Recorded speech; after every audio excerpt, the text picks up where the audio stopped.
Episode 49, The Dungeons and Dragons comic from IDW Publishing.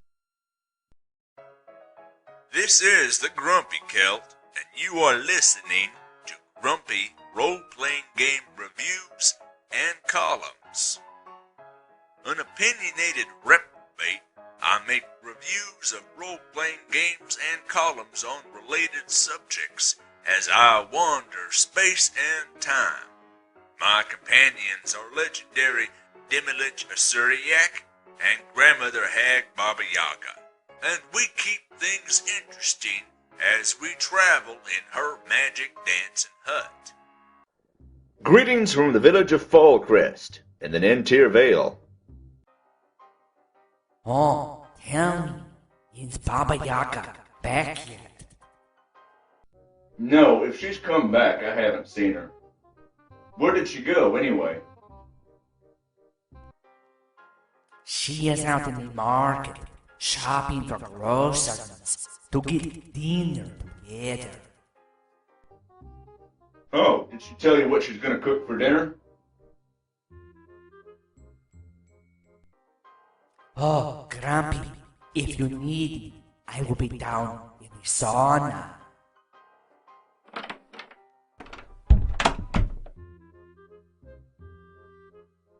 Okay, then. Right. Where was I? That's right. This week I am reviewing the Dungeons and Dragons comic from IDW Publishing. There have been comic books officially related to the Dungeons and Dragons license. In the 1980s and 1990s, DC Comics produced a series for Forgotten Realms, Dragonlance, Spelljammer, and a few more. Also, Devil's Due Publishing and Iron Hammer Graphics and Knights of the Dinner Table have all produced official Dungeons and Dragons comics. IDW is simply the latest publisher to pursue that kind of series. IDW Publishing is a small press outfit with a strong track record of handling adaptations of older media, including Transformers, G.I. Joe, and the Ghostbusters.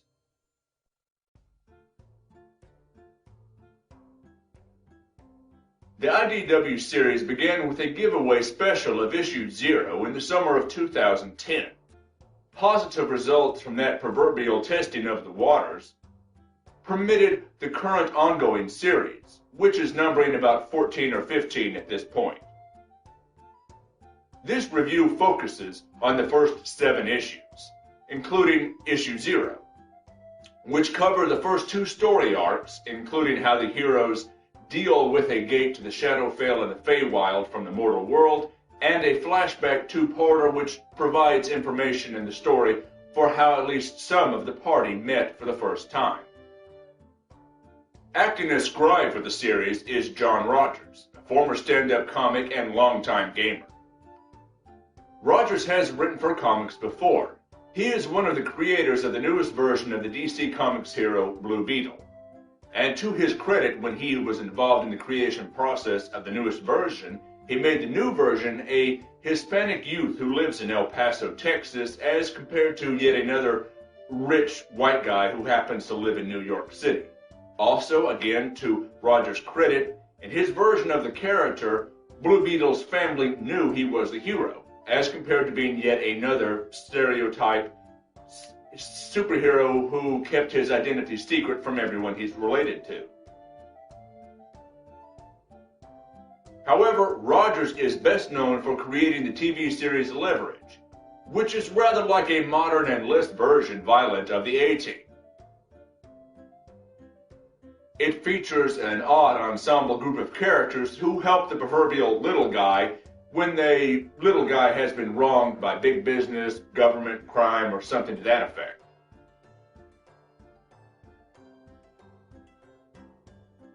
It is a fast-paced program with snappy dialogue, and Rogers employs similar techniques in the storytelling in his D&D comic series. The digital version of these comics feature multiple covers, some of which feature rather cheeky recreations of classic comic covers.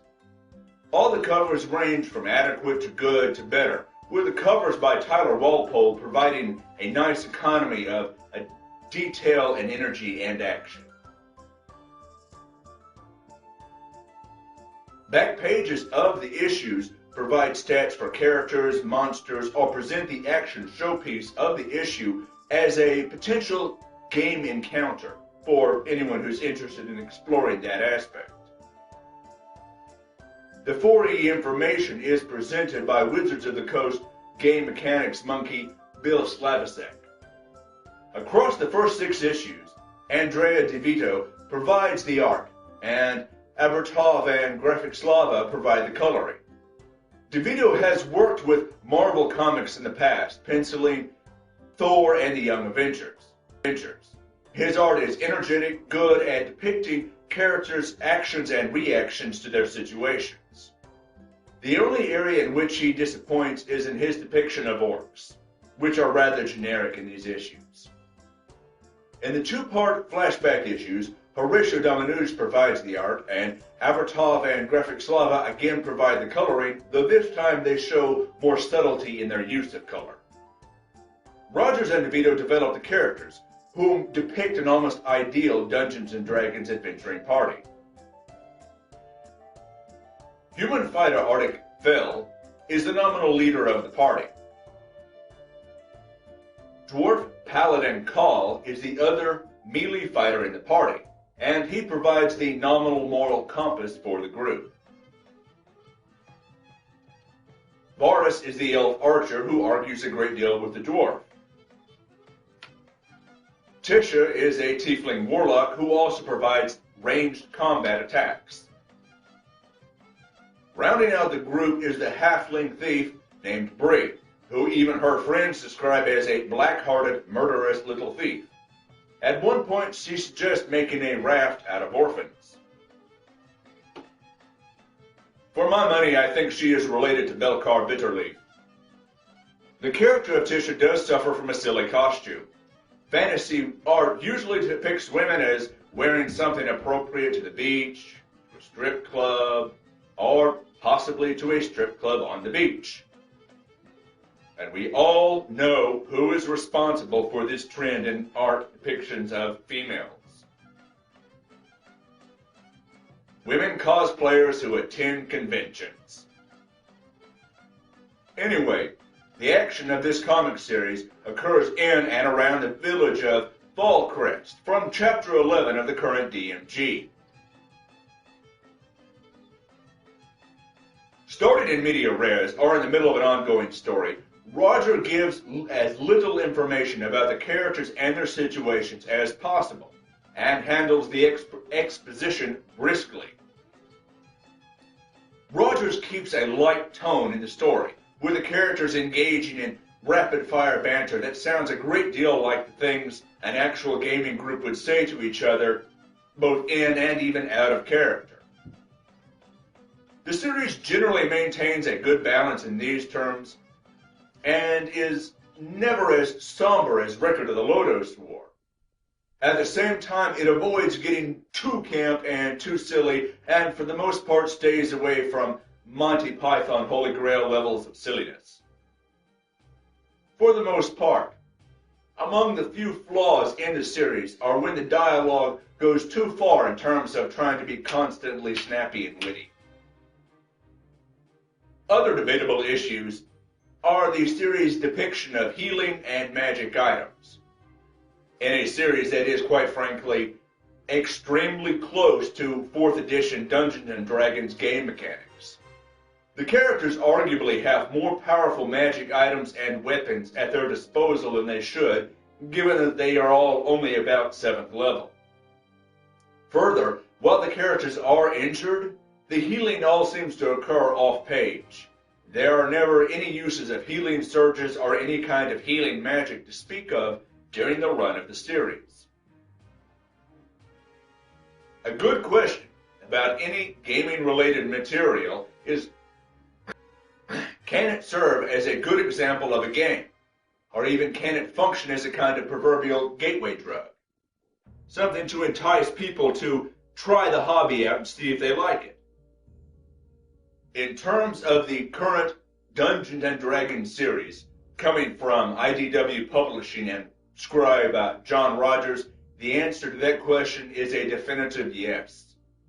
This is not only a good adaptation of the best elements of a good Dungeons & Dragons game, it is also a good comic series on its own. Minor complaints about some of the dialogue being excessively witty, and nitpicking observations about magic items and healing are not going to hamper this series. I give the Dungeons & Dragons comic a natural 20 on a D20 roll. And I encourage you to pick it up and check it out, either in digital format or in hard copy. Oh, well, I am back from the market. So, how did the shopping spree go? Oh, it went well. It went smashingly. I got every single thing on my list. What's in your sack? Oh, yes. Oh, it's just bread and eggs and vegetables. So then, why are there a pair of little legs sticking out of the sack, kicking? Those are carrots. Great big carrots.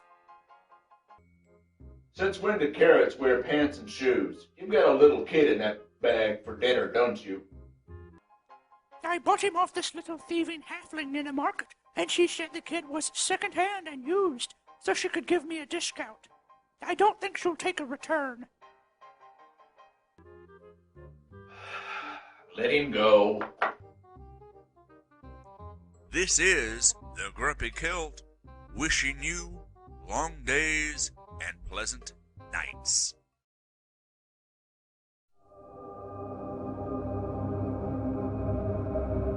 Knights of the Night Podcast at kotonpodcast.com. This is chapter 17. What? What? Did I say 17? Yeah. I am undrunk.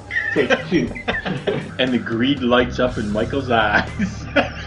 You are an artifact whore. Well, don't say it like that. I paid for that coin with blood. A drop of blood. Didn't see you pushing to the front of the line, my friend.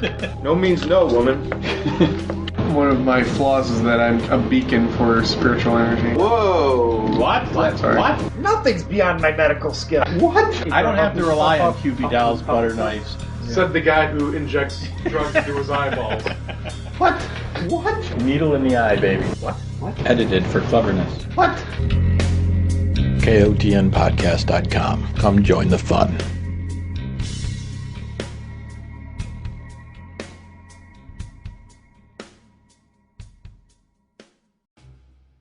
The Grumpy Celt Speaks is a proud member of the RPG Crosstalk Network, which includes such podcast programs as Knights of the Night, Self-Critical Hits, and the Genosodes. To find out more about these or other podcasts that are part of the network, please visit rpgcrosstalk.webs.com or rpgcrosstalkpodcast.blogspot.com. The Grumpy Celt Speaks is produced under a Creative Commons license. You are free to share and distribute the episodes, but do not alter the episodes or sell them. This series is produced for the purposes of providing satirical RPG commentary and reviews, and does not hold the copyright to the books or characters or campaign settings discussed herein.